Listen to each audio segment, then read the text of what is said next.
Hello दोस्तों, स्वागत है आप सभी का हमारे चैनल यूपी एग्ज़ाम क्रेजर में। दोस्तों, आज के वीडियो में हम 23 अक्टूबर से संबंधित उत्तर प्रदेश के सभी एग्जाम्स के लिए मोस्ट इंपॉर्टेंट करंट अफेयर के क्वेश्चंस को डिस्कस करेंगे और हर एक क्वेश्चन से रिलेटेड आपको फैक्ट भी बताएंगे। और वीडियो के अंत में हम आपसे ये क्वेश्चन भी पूछेंगे जिसका जवाब आपको कमेंट बॉक्स में देना है। और अगर आपको इस वीडियो की PDF डाउनलोड करनी है तो इसकी PDF आप हमारे टेलीग्राम ग्रुप से डाउनलोड कर सकते हैं और जो टेलीग्राम ग्रुप है उसकी लिंक आपको इस वीडियो के डिस्क्रिप्शन में मिल जाएगी। तो चलिए शुरू करते हैं। वीडियो स्टार्ट करने से पहले हम कुछ इम्पोर्टेंट जो टॉपिक है उसको रिवाइज कर लेते हैं। साल 2022 के नोबेल पुरस्कार, तो यहाँ पर जो है नोबेल पुरस्कार हम रिवाइज करेंगे। तो पहला है चिकित्सा के क्षेत्र में। तो चिकित्सा के क्षेत्र में जो नोबेल पुरस्कार है वो किसको दिया गया? तो स्वाते पेबो को।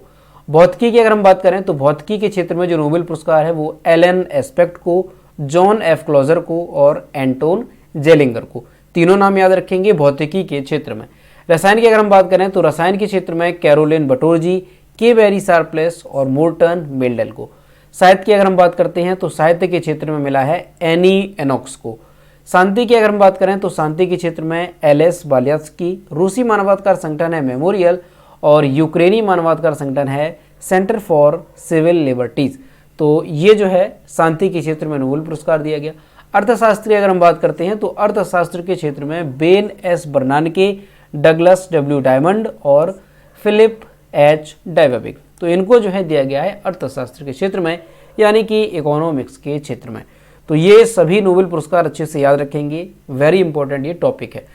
चलिए अब शुरू करते हैं करंट अफेयर्स का सेशन। तो आज का सेशन शुरू करने से पहले हम कल के क्वेश्चंस का रिवीजन करेंगे। कल का पहला क्वेश्चन है, हाल ही में भारत में पहला विश्व स्लॉथ भालू दिवस कहाँ पर मनाया गया? तो ये मनाया गया है यूपी के आगरा में। अगला है, हाल ही में किस राज्य ने दुग्धशाला विकास एवं दुग्ध उत्पादन प्रोत्साहन नीति 2022 की अधिसूचना जारी कर दी है? तो ये जारी की है यूपी सरकार ने।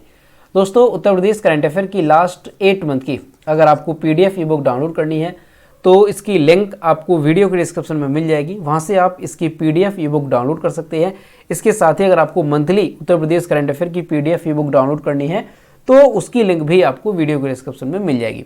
और दोस्तों, अगर इसे डाउनलोड करने में कोई प्रॉब्लम होती है तो साइट पर आपको WhatsApp नंबर और ईमेल मिल जाएगा जिस पर आप कॉन्टैक्ट कर सकते हैं।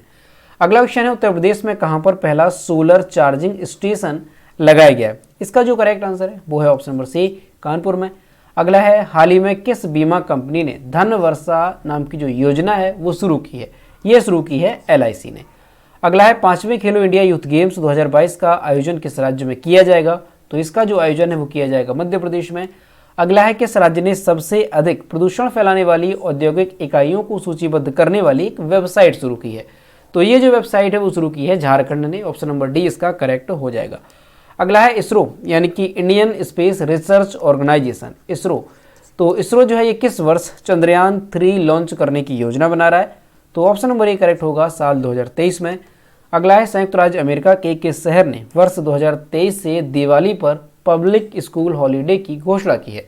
ऑप्शन नंबर B करेक्ट होगा, न्यूयॉर्क ने। अगला है, भारत में पुलिस स्मृति दिवस कब मनाया जाता है? तो भारत में जो पुलिस स्मृति दिवस है ये मनाया जाता है 21 अक्टूबर को। ऑप्शन नंबर C यहाँ पर करेक्ट होगा। तो दोस्तों, ये थे कल के क्वेश्चंस जिसका हमने रिवीजन किया। अब हम शुरू करते हैं आज का सेशन। आज का पहला क्वेश्चन है, कौन सा मंत्रालय काशी तमिल संगम का आयोजन करेगा? ऑप्शन नंबर यहाँ पे D करेक्ट होगा, शिक्षा मंत्रालय। दोस्तों, जो शिक्षा मंत्रालय है ये 16 नवंबर 2022 से, कब से? 16 नवंबर 2022 से वाराणसी में 1 महीने तक चलने वाले कार्यक्रम काशी तमिल संगम का आयोजन करेगा। ठीक, यहाँ से क्या याद रखेंगे कि जो काशी तमिल संगम है इसका आयोजन कहाँ पे किया जाएगा? तो यूपी के वाराणसी में किया जाएगा। कौन सा मंत्रालय इसका आयोजन करेगा? तो शिक्षा मंत्रालय इसका आयोजन करेगा और ये जो कार्यक्रम है वो 1 महीने तक चलेगा। दोस्तों, इसका उद्देश्य क्या है? तो इसका उद्देश्य है वाराणसी और तमिलनाडु के बीच ज्ञान और प्राचीन सभ्यतागत संबंधों के सदियों पुराने बंधन को फिर से खोजना, यानी वाराणसी और तमिलनाडु के बीच जो संबंध हैं उनको फिर से स्थापित करना। समाज के विभिन्न वर्गों के 2400 से अधिक तमिल लोग इन दोनों शहरों द्वारा साझा किए गए प्राचीन ज्ञान से परिचित होने के लिए काशी का दौरा करेंगे। तो याद रखेंगे आप, वेरी इंपॉर्टेंट क्वेश्चन रहेगा कि काशी तमिल संगम का आयोजन जो है वो कहाँ पर किया जा रहा है? ये किया जाएगा यूपी के वाराणसी में। कौन सा मंत्रालय करेगा, तो शिक्षा मंत्रालय। उद्देश्य क्या रहेगा, तो वाराणसी और तमिलनाडु के बीच ज्ञान और जो प्राचीन सभ्यता है उनको जो है फिर से क्या करना, उनको जो है फिर से उजागर करना, यानी कि उनके बारे में जागरूकता लाना, यही इसका उद्देश्य है। ठीक, तो याद रखेंगे काशी तमिल संगम वाराणसी में। अगला है हाल ही में स्वदेश दर्शन 2.0 योजना की। कौन सी योजना है, स्वदेश दर्शन 2.0 योजना। तो इसके पहले चरण में उत्तर प्रदेश से किन शहरों को शामिल किया गया, ऑप्शन नंबर डी करेक्ट होगा, उपरोक्त सभी, यानी कि झांसी, चित्रकूट और प्रयागराज को। दोस्तों हाल ही में एक योजना जो है शुरू की गई है, कौन सी है, स्वदेश दर्शन 2.0। ये जो योजना है ये कब से शुरू होगी, तो ये जो योजना है जनवरी 2023 से ये शुरू कर दी जाएगी और पहले चरण के हिस्से के रूप में सरकार ने भारत की नई घरेलू पर्यटन नीति को बढ़ावा देने के लिए देश भर के 15 राज्यों की पहचान की है। अब दोस्तों यहाँ पर अगर हम बात करते हैं कि कौन कौन से प्रमुख स्थान जो है स्वदेश दर्शन 2.0 के पहले चरण के तहत चिन्हित किए गए हैं, तो पहली बात तो यहाँ पर देखा आपने कि 15 राज्यों की पहचान जो है इसके तहत की गई है। तो जो प्रमुख हैं उनमें से यूपी की अगर हम बात करते हैं तो झांसी हो गया, चित्रकूट हो गया और प्रयागराज हो गया। मध्य प्रदेश से ग्वालियर और खजुराहो। महाराष्ट्र की अगर हम बात करते हैं तो अजंता एवं एलोरा। तो ये जो है कुछ प्रमुख स्थान हैं जो कि पहले चरण में चिन्हित किए गए। वोकल फॉर लोकल के मंत्र के साथ स्वदेश दर्शन 2.0 नामक नई योजना का उद्देश्य क्या है, तो पर्यटन गंतव्य के रूप में भारत की पूरी क्षमता को साकार कर आत्मनिर्भर भारत के लक्ष्य को प्राप्त करना इसका उद्देश्य है। यानी कि सीधे तौर पर अगर हम देखें कि जो स्वदेश दर्शन 2.0 योजना है ये क्यों शुरू की गई है, क्या इसका उद्देश्य है, तो इसका उद्देश्य यही है कि भारत के जो प्रमुख पर्यटन स्थल हैं, जो भारत के प्रमुख पर्यटन स्थल हैं, इनके बारे में जो है लोगों को जागरूक किया जाए। जो पर्यटन स्थल हैं वहाँ पर जो है इस स्वदेश दर्शन 2.0 के तहत जो स्थल हैं उनको चिन्हित किया गया है, उनको जो है क्या किया गया है, उनको सेलेक्ट किया गया है। तो ये चीज़ आप याद रखेंगे, उद्देश्य क्या हो गया। और जो पहला चरण है ये कब से शुरू होगा, तो जनवरी 2023 से इस योजना को जो है शुरू किया जाएगा। और खासकर यहाँ पर यूपी के जो स्थान हैं उनको आप याद रखेंगे कि स्वदेश दर्शन 2.0 के तहत यूपी के कौन से स्थान जो है वो शामिल किए गए, तो झांसी हो गया, चित्रकूट हो गया और प्रयागराज। अगला क्वेश्चन है हाल ही में पेटीएम पेमेंट बैंक का अंतरिम सीईओ किसे नियुक्त किया गया, ऑप्शन नंबर ए करेक्ट हो जाएगा, दीपेंद्र सिंह राठौर को।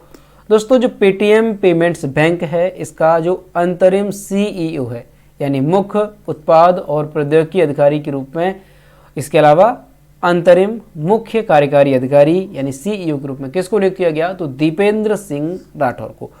सीईओ सतीश गुप्ता इसी महीने सेवानिवृत्त हो रहे हैं और इनके बाद दीपेंद्र सिंह राठौर को जो है ये पद सौंपा गया है।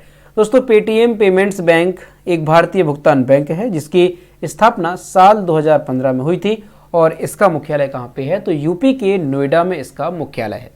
ठीक है, यहाँ से याद क्या रखना है आपको कि पेटीएम पेमेंट्स बैंक जो है इसका जो अंतरिम मुख्य कार्यकारी अधिकारी है वो किसको नियुक्त किया गया, तो दीपेंद्र सिंह राठौर। अब दोस्तों ये है क्या, इसके बारे में थोड़ा जानते हैं कि आपने सुना होगा पेटीएम क्या है, पेटीएम पेमेंट्स बैंक क्या है, इसमें क्या संबंध है, सभी को जानते हैं। तो देखिए यहाँ पे हम देखेंगे, सबसे पहले एक नाम आपको याद रखना है, कौन सा नाम याद रखना है, 197 कम्युनिकेशन, ये एक नाम आपको याद रखना है। ये जो 197 कम्युनिकेशन कंपनी है इसकी जो स्थापना है वो हुई थी साल 2000 में। ठीक, ये बात याद रखेंगे। इसके बाद दोस्तों स्थापना की गई किसकी, इसके बाद स्थापना की गई है पेटीएम की। ठीक, याद रखेंगे आप, पेटीएम की जो है स्थापना की गई। अब ये जो पेटीएम इसकी स्थापना कब हुई, तो इसकी हुई है 2010 में। इसके बाद दोस्तों जो पेटीएम पेमेंट बैंक, ठीक है, इसके बाद पेटीएम पेमेंट बैंक की स्थापना हुई है कब, 2015 में। अब ये यहाँ पर एक चीज़ आपको क्लियर याद रखनी है कि जो 197 कम्युनिकेशन है, जो पेटीएम है और जो पेटीएम पेमेंट बैंक है, इसके जो संस्थापक हैं वो कौन है, तो इसके संस्थापक हैं विजय शेखर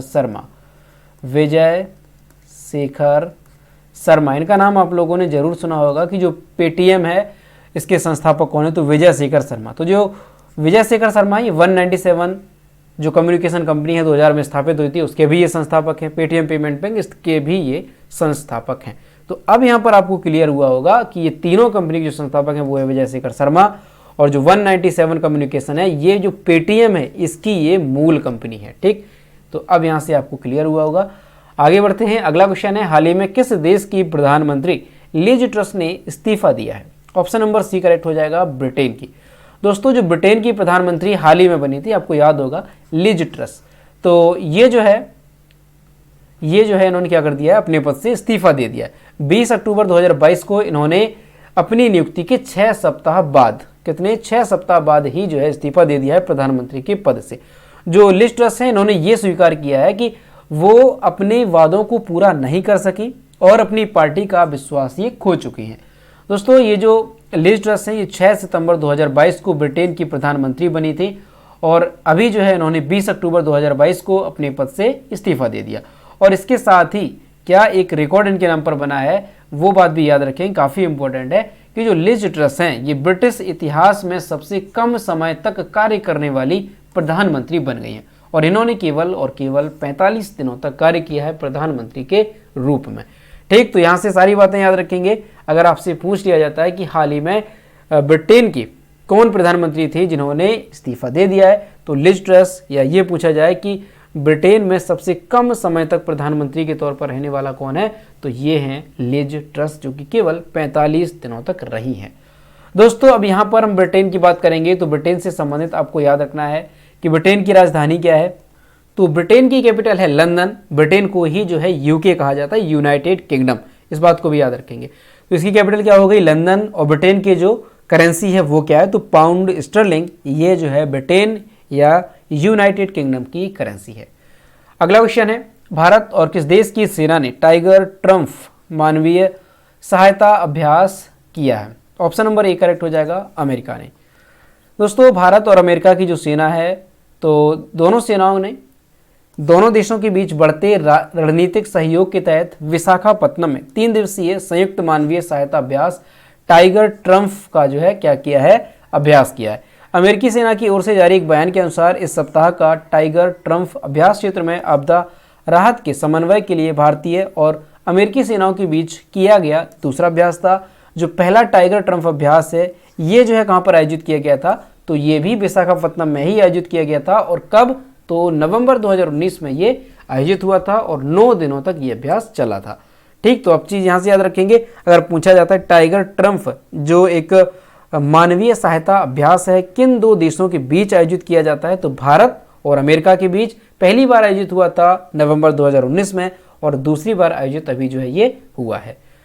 अगला क्वेश्चन है, एडलगिव हरून इंडिया परोपकार सूची 2022 के मुताबिक भारत के सबसे बड़े परोपकारी कौन हैं?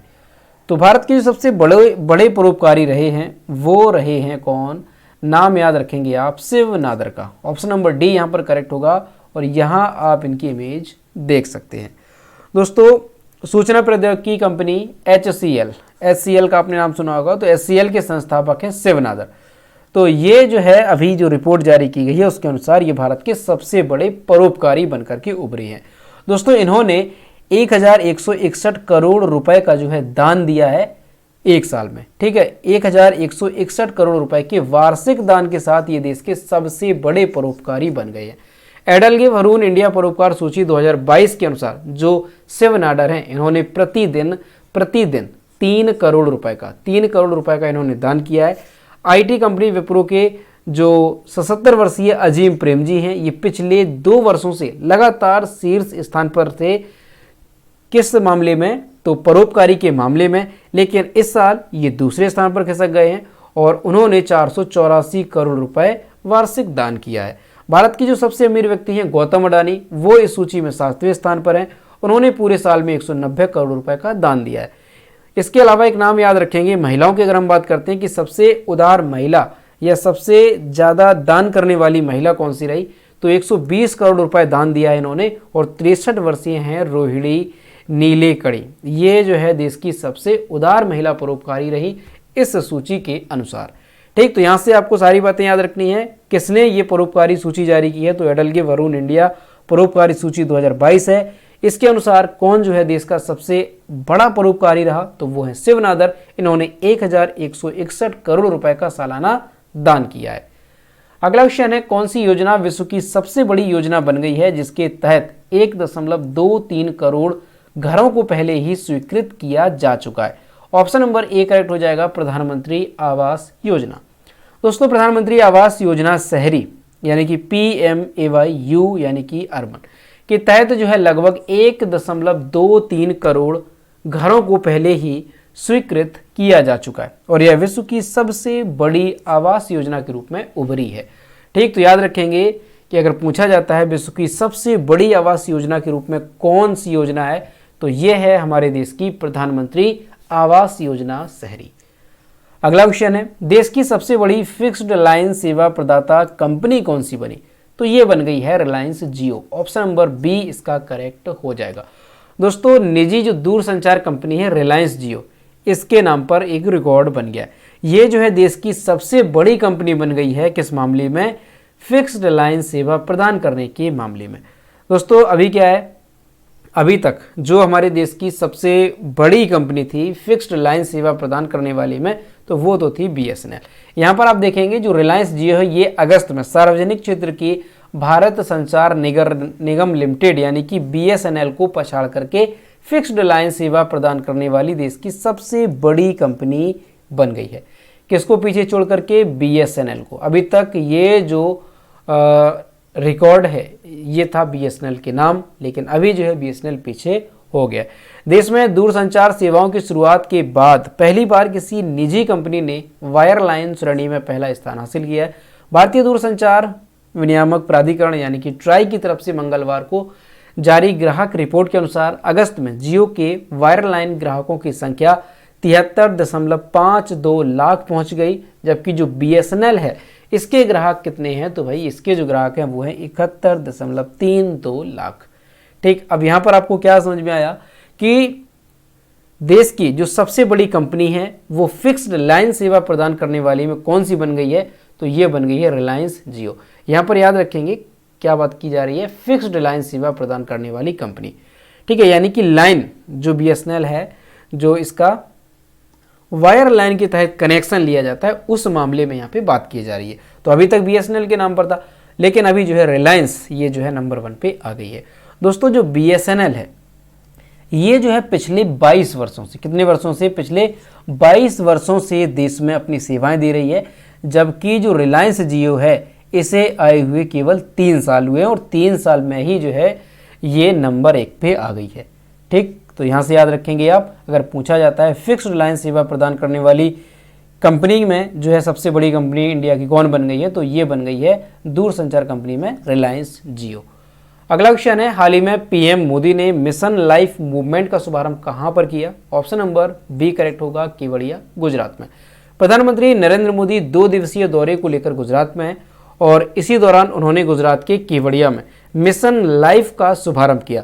प्रधानमंत्री मोदी ने केवड़िया में मिशन प्रमुखों के 10वें सम्मेलन में भाग लिया। संयुक्त राष्ट्र महासचिव जो एंटोनियो गुटेरस हैं वो मिशन लाइफ यानी ये जो मिशन है पर्यावरण के लिए जीवन शैली पर आधारित है। तो जो एंटोनियो गुटेरस हैं ये मिशन लाइफ पुस्तिका, लोगो और टैगलाइन के शुभारंभ पर PM मोदी के साथ शामिल हुए। इस दौरान 120 देशों के राजदूत भी जो है इसमें शामिल हुए। तो यहाँ से याद रखेंगे कि जो प्रधानमंत्री नरेंद्र मोदी हैं उन्होंने कहाँ पर? गुजरात के केवड़िया में मिशन लाइफ का शुभारंभ किया है। अगला क्वेश्चन है, हाल ही में किस राज्य सरकार ने ओल्ड पेंशन स्कीम को बहाल करने का फैसला किया? ऑप्शन नंबर यहाँ पे ए करेक्ट हो जाएगा, पंजाब सरकार ने। दोस्तों, दिवाली के ठीक पहले जो पंजाब सरकार है, पंजाब में CM कौन है? भगवंत मान।